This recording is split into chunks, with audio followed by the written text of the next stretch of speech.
কিনা রান্না করে চলে এসেছি গো, কিনাকে নিয়ে আজকে আমি শুরু করছি। আজকে জমজমাট একটা রান্না হবে, তোমরা সবাই দেখতে থাকো।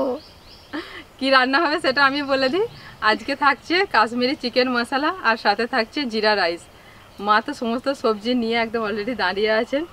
এখন মা কোটাবাটা করবেন আর আমি বাকি রান্নাবান্নাগুলো করে নেব, চটপট করে শাশুড়ি বৌমাদের দুজনে রান্নাটা করে নেব। তো প্লিজ প্লিজ বন্ধুরা, আপনারা একদম প্রথম থেকে শেষ পর্যন্ত ভিডিওটা দেখতে থাকুন। চিকেনের অনেক রেসিপি আমি আপনাদের সঙ্গে শেয়ার করেছি, আজকে কিন্তু চিকেনের রেসিপিটা একদম অন্য রকম। কাশ্মীরি চিকেন মশলা একদম অন্য রকম। তো প্লিজ আপনারা দেখুন আমরা কিভাবে রান্নাগুলো করি। আর জিরা রাইস তো অনেকেই খেয়েছেন, আর যারা খাননি তারা একবার অবশ্যই জিরা রাইস বাড়িতে বানাবেন। আর কীভাবে বানাবেন সেটা তো আমি আপনাদের দেখিয়ে দেবো। ভীষণই খেতে ভালো হয় জিরা রাইস। মানে সাধারণত আমরা প্রতিদিন তো নর্মাল ভাত তো রোজই খাই, তার মাঝে মাঝে যদি ভাতটাকে একটু অন্যরকমভাবে রান্না করা যায় তাহলে কিন্তু টেস্টটা পুরো অন্যরকমভাবে একদম চেঞ্জ হয়ে যায়, আর মুখের স্বাদটাও পরিবর্তন হয়। সেই একঘেয়েমি রান্না থেকে একটুখানি অন্যরকম খাওয়া দাওয়া, এই আর কি। তো আজকে কম্বো রেসিপিটা দেখুন, ভালো লাগবে। না গো, আমি ভুলিনি, ছেলে মেয়ে নাতি নাতিরা তোমরা সব ভালো আছো তো?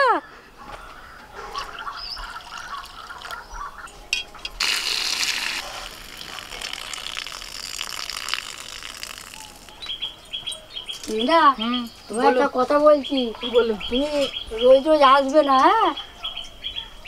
রোজ রোজ আসবে না, তোমার শরীর বুঝবে, আসবে, বুঝলে?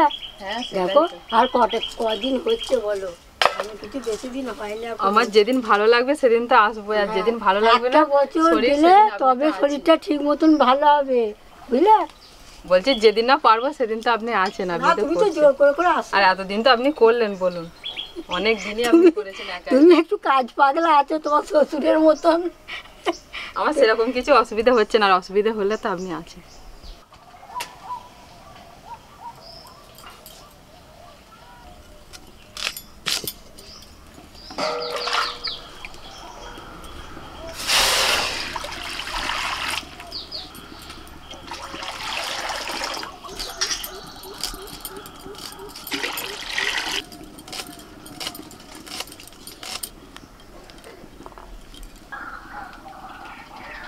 জলটা অনেকটা গরম হয়ে গেছে, এখন জলের মধ্যে আমি দিয়ে দিচ্ছি 2 চামচ লবণ।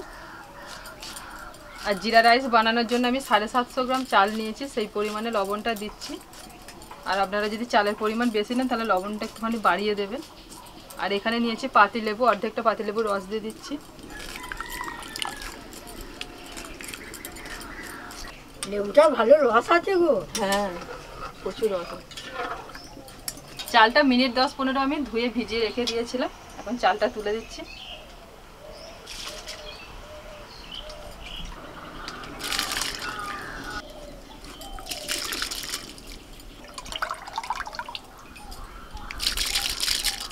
জানো কি না, কালকে তোমার মাইমা ফোন করেছে, ফোন করে বলছে, হ্যাঁ রে তোকে তো রোজ ভিডিও দেখছি, তুই সেই একই আছিস রোগা মতন। আর কি করবো বলো তো, হ্যাঁ এত খাচ্ছি তবুও দেখো যদি রোগা থাকি কি বলবো বলো দিদি। বলছে মোটা হচ্ছে না কেন? হ্যাঁ বলছে মোটা হচ্ছি না, বড় মুরগি। আপনি একদম ঠিক আছেন। আবার একটু মোটা ফোটা হয়ে গেলে যে কি কষ্ট। কদিন আগে আমি বুঝতে পারছিলাম, আবার আস্তে আস্তে যে আগের জায়গায় ফিরে এসেছি, এখন ঠিক আছে। আপনার শরীর একদম ঠিক আছে, সারা জীবন 30 কেজি, বাড়বেও না কমবেও না, ঠিকই পারফেক্ট আছেন। আপনার জায়গায় আসার জন্য সব ছটফট করছে, বুঝেছেন? সবাই বলছে কবে 30 কেজি হব, জিমে ছুটছে, আর আপনি জিমে না গিয়েই ঠিক আছেন। ঠিকই বলেছো, সুস্থ থাকাটাই হচ্ছে দরকার, বুঝলে? আপনার সেই মোটা হওয়ার গল্পটা মনে আছে তা? আমার মনে আছে, যা করেছিলেন, জামাইবাবু এসে দেখে তো পুরো অবাক। কি হয়েছে জানেন তো, মায়ের একবার ইচ্ছে হয়েছিল যে একটুখানি মোটা সোটা হবো, সারা জীবনের এই রোগা রোগা। সেই মায়ের তো 30 থেকে 32 এর বেশি মা মানে যান না ওয়েট মায়ের। আর মায়ের এবার ইচ্ছা হয়েছে যে একটুখানি মোটা সোটা হবো, সবাই মোটা সোটা, আমি সেই রোগা রোগা, তো কেমন লাগে বলে মা এক আত্মীয়র বাড়ি গেছেন, মানে কোন আত্মীয় আমি বলছি না নামটা, তো তিনি আবার যদি ভিডিওটা দেখেন আবার রাগারাগি করবে। তো সেখান থেকে গিয়ে এবার মা ওষুধ নিয়ে এসেছেন, মানে তিনিও খাচ্ছিলেন ওষুধ, খেয়ে একটুখানি মোটা সোটা হয়ে যাবে। তাকে জিজ্ঞাসা করছে, কী গো তুমি তো রোগা ছিলে মোটা হয়ে গেলে? বলছে অমুক ডাক্তারের কাছ থেকে ওষুধ খেয়েছি দিয়ে একটু মোটা হয়েছে। বলছে তাহলে আমাকেও আমিও খাবো বলে এবার মা কী করেছে, ওষুধ নিয়ে বাড়িতে এসেছেন, মানে ওখানে খেয়েছেন, খেয়ে আবার বাড়িতেও নিয়ে এসেছে খাবে বলে। দিয়ে এবার খাচ্ছে, আমাদেরকে কাউকে কিছু বলেনি, খায় ওষুধটা।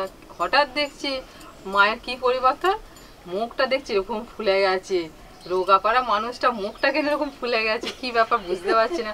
এবার আমি 2-1 দিন ধরে খেয়াল করছি, মানে অতটা ঠিক বুঝতে পারছি না। দিয়ে আমার মানে রোজের একটা মানুষকে দেখলে না দেখবেন ঝট করে পরিবর্তন বোঝা যায় না, কিন্তু হঠাৎ করে দেখবেন অনেকদিন পরে যদি একটা মানুষকে দেখেন তখন কিন্তু তার পরিবর্তনটা বোঝা যায়।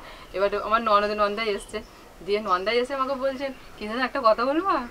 আমি যে কি বলো না, বলছে মায়ের কি কিছু হয়েছে না কি, শরীর খারাপ নাকি, আমাকে আড়ালে চুপি চুপি বলছে যে কই না তো, মা তো ঠিকই আছে। না গো, মায়ের মুখটা দেখছি অত ফুলে গেছে, মায়ের মুখটা তত ফুলে ছিল না, ওর মুখটা ফুলে গেছে কেন। তখন আমি বলছি হ্যাঁ আমারও কদিন ধরে মনে হচ্ছে, কিন্তু ঠিক বুঝতে পারছিলাম না, আপনি অনেকদিন পরে দেখছেন তো। বলছে তারপরে মাকে জিজ্ঞাসা করছে হ্যাঁ মা কি ব্যাপার গো, আপনার এরকম কি শরীর খারাপ না কি। না মা বলছে না আমি তো ঠিক আছে। আমি তাহলে আপনি কিছু খাচ্ছেন নাকি মোটা মোটা হওয়ার জন্য? দিয়ে বলছে কই না তো আমি কিছু খাইনি। সে কিছুতেই মানতে না, আমি সত্যি করে বললাম। দিয়ে বলছে ওই একটা সেই ওষুধ নিয়ে এসেছিলাম বা খাচ্ছি, একটু যদি মোটা হই। মোটা হওয়ার কাহিনি মানে শরীরে কোনো পরিবর্তন, শুধু মুখটা ফুলে এত বড় হয়ে গেছিল, কি অবস্থা। আমার নন্দাই তো পুরো চিন্তায় পড়ে গেছে মাকে দেখে এসে, আমাকে সে এমন বলছে আমি তো ভয় পেয়ে গেছি। তারপর ওই আমার ছেলে কৌশি বলছে দেখি ওষুধের প্যাকেটগুলো দেখি, এবার দেখেছে যে সব ফেলে দিয়েছে। এবার ওষুধগুলো দেখে ও তো প্রচণ্ড রেগে গেছে মায়ের ওপরেতে, যে ওষুধগুলোতে জানো কত সাইড এফেক্ট আছে, এগুলো খেয়ে কত কি শরীরে প্রবলেম হতে পারে বলে রাগেতে মানে কি বলো ওষুধগুলোকে সব ছুঁড়ে ফেলে দিয়েছে। তারপর মা খাওয়া বন্ধ করে দিয়ে মা তারপর আস্তে আস্তে আবার মুখের ফুলেটা কমে যায়, আবার সেই স্বাভাবিক অবস্থায় ফিরে আসে। কি মানে কি অবস্থা ভাবুন। না গো আর দরকার নেই বাবা, যে যাই বলুক ঠিকই আছে। আমি কেমন তোমাদের কাছে আসছি, বেশরকম হালকা শরীর নিয়ে, ভারী শরীর নিয়ে হলে পারবো না, আর এই গরম। না বাবা আমি ঠিকই আছি।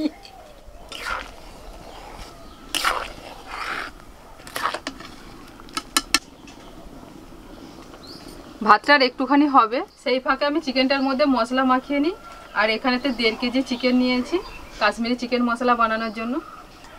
লবণ 1 চামচ, হলুদ গুঁড়ো 1/2 চামচ, লঙ্কার গুঁড়ো 1 চামচ,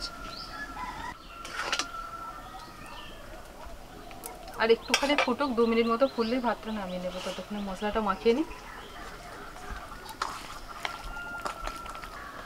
কত বড় বড় লেগে আছে দেখুন আপনার ছেলে। মা লেগ আনতে বলেছি। বুনি খায় তো, বুনি খায়, বুনির মাও ভালোবাসে তবে আমার লেগ খেতে। মা আমি নাবাতাম তো। না ঠিক আছে, নাও না, তুমিও তো করছো।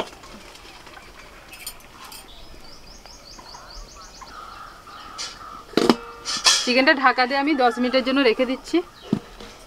কড়াইতে সরষের তেল দিয়ে দিচ্ছি।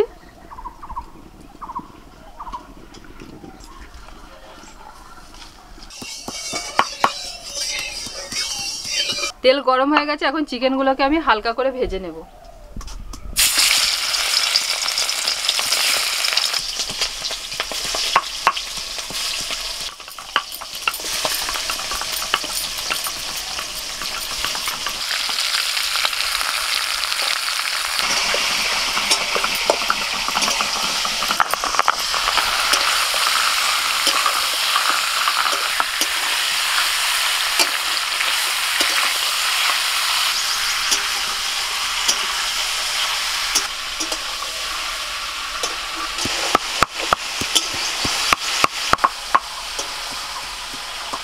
চিকেনটা মিনিট 5 ভেজে নিয়েছি, এখন তুলে নিচ্ছি।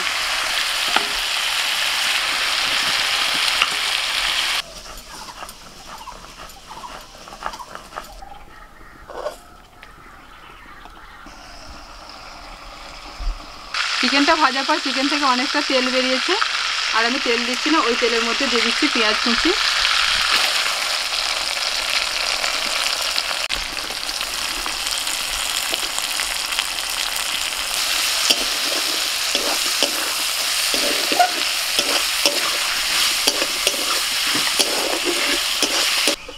মা আদাটাও দিন, আদা রসুন দুটোই দিন।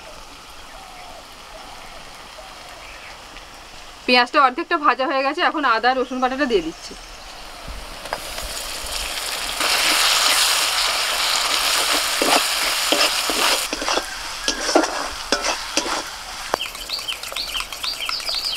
কাজু আর চারমগজ দানাটা বেটে নিই। এবার দিয়ে দিচ্ছি টমেটো কুচি,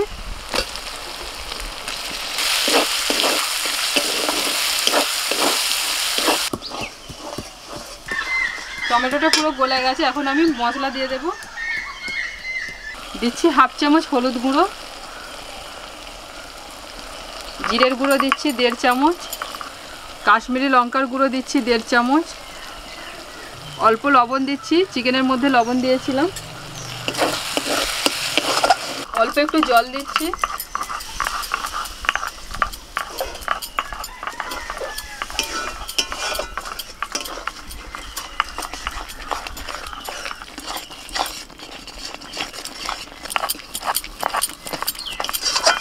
মশলাটা 5 মিনিট মতো কষিয়ে নিয়েছি। এখন দিয়ে দিচ্ছি ফেটে রাখা টক দই, লবণ দিয়ে ফেটে নিয়েছিলাম।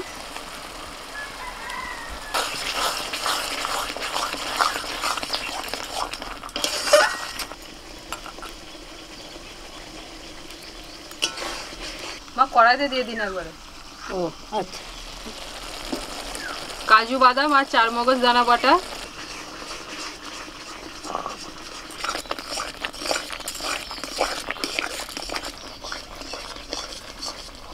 মশলা কষানো হয়ে গেছে। এখন ভেজে রাখা চিকেনটা দিয়ে দিচ্ছি।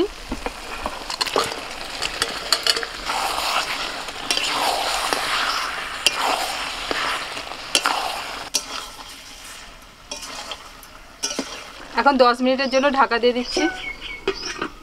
10 মিনিট পরে ঢাকাটা খুলে একবার নাড়াচাড়া করে দিচ্ছি।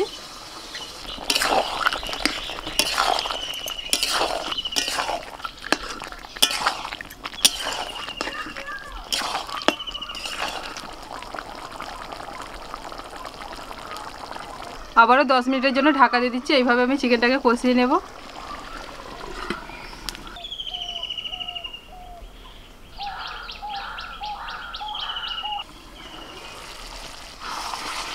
মাঝখানে ঢাকা খুলে 2-4 বার নাড়াচাড়া করে দিয়েছিলাম। এই চিকেনটা কষানো হয়ে গেছে। এই দেখুন চিকেন পুরো কষানো হয়ে গেছে। চিকেন আমার কষানো হয়ে গেছে। এবার উষ্ণ গরম জল আমি দিয়ে দিচ্ছি।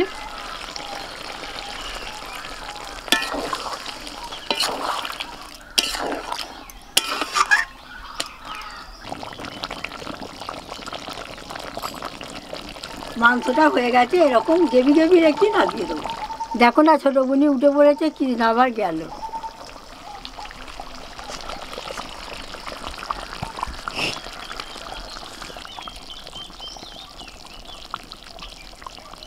কড়াইতে সাদা তেল দিয়ে দিয়েছি। এখন দিয়ে দিচ্ছি ঘি।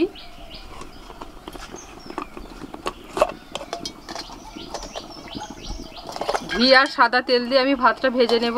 তেল আর ঘিটা গরম হয়ে গেছে। এখন দিয়ে দিচ্ছি 2টো তেজপাতা, এলাচ, দারচিনি, লবঙ্গ।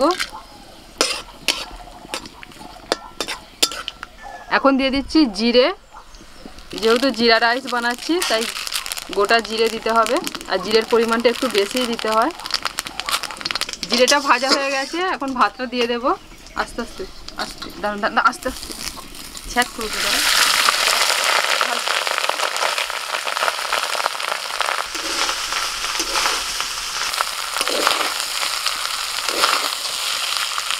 পাঁচটা চেরা কাঁচা লঙ্কা দিয়ে দিচ্ছি, আর দিচ্ছি ধনেপাতা কুচি। এবার আস্তে আস্তে ভাতটাকে ভালো করে মিশিয়ে নেব।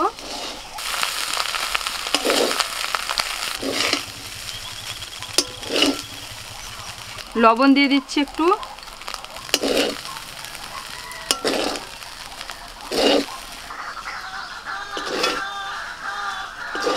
এবার একটু পাতিলেবুর রস দিয়ে দিচ্ছি।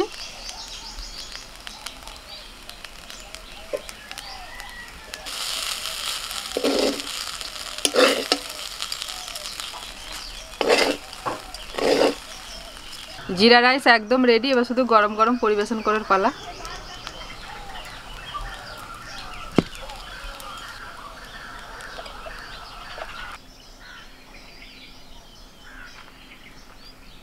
এবার ঝরঝরা হয়েছে। এই ভাতটা ঝরঝরে না হলে ব্যাস সব গোলমাল হয়ে যাবে। মেন কাজ হচ্ছে ফোটানোটা প্রথমে।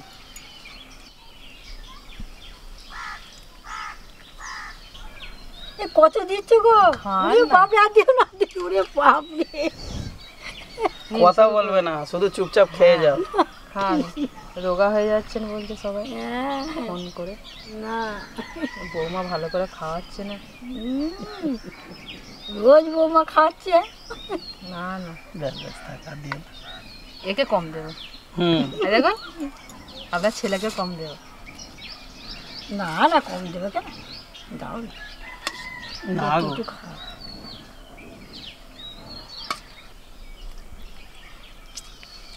নাও, শুরু করো। ব্যাস।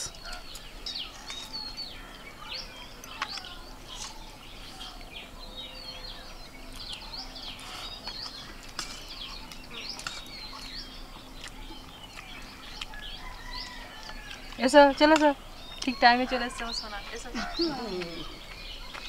এই চুলটা কি করেছিস রে? চুলটা বাঁধনি কেন? এসো, চলো। বেঁধে দাও। আচ্ছা, চুল ও, বেঁধে আচ্ছা, দেবো। আচ্ছা। এখন আমার হাতে তো কি করে বাঁধবো বলো? তুমি খেয়ে নাও, নিয়ে যাবো, বেঁধে দেবো। চুল তো বেঁধে দিলাম স্কুল যখন গেলেন। এই জামাটা পরতে গিয়ে খুলে গেছে? ও আচ্ছা, ঠিক আছে। তো বাবু পাতা নিয়ে এসো, ওখানে পাতা ধোয়া আছে, দেখো, এই দেখো, নিয়ে এসো। এই যে, হ্যাঁ, রেখে এসো, পরে বেঁধে দিচ্ছি, খেয়ে নাও। এখন তোর খাওয়ার মতন মেখে মেখে খা না। লেগ ধরে খাও এরকম। মাকে পুরো ইয়ে করে দিয়েছে কৃষ্ণা, আজকে মানে এইসব রান্না এক্সপার্ট করে দিয়েছে। আমি যোগাযোগ করেছি, আমি রান্না করিনি, কি নাই রান্না করেছি। জোগাড় যাত্রা একটা ব্যাপার, রান্না বান্না। মা, ভাত নেই? না, নেবো না, তুমি নাও গো। তুমি তো অনেক দিয়েছো। মাকে খাওয়াও, মাকে আর মেয়েকে। হ্যাঁ, আমার হচ্ছে অনেক আছে, তোর নেই। আমারও আছে। ওরা তোর ঠাকুমাকে দিতে হবে। না, বুনিরই তোর খাওয়া বডিটা দেখ না, তোর নিজের বডিটা দেখ, আমার, হ্যাঁ, ফিট বডি। বুনির কম বয়স, আমার তো বয়স হয়েছে, আমি কত খাবো বল। কোথায় বয়স হয়েছে?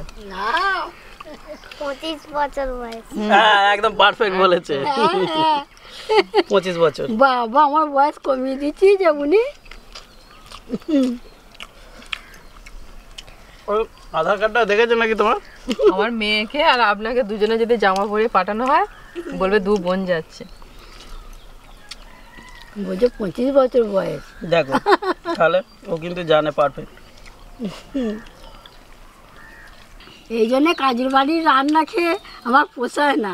কিনার হাতে রান্না খেয়ে কি এমন অভ্যাস হয়ে গেছে, আর যেন কোথাও যেতেই ভালো লাগে না কাজের বাড়ি।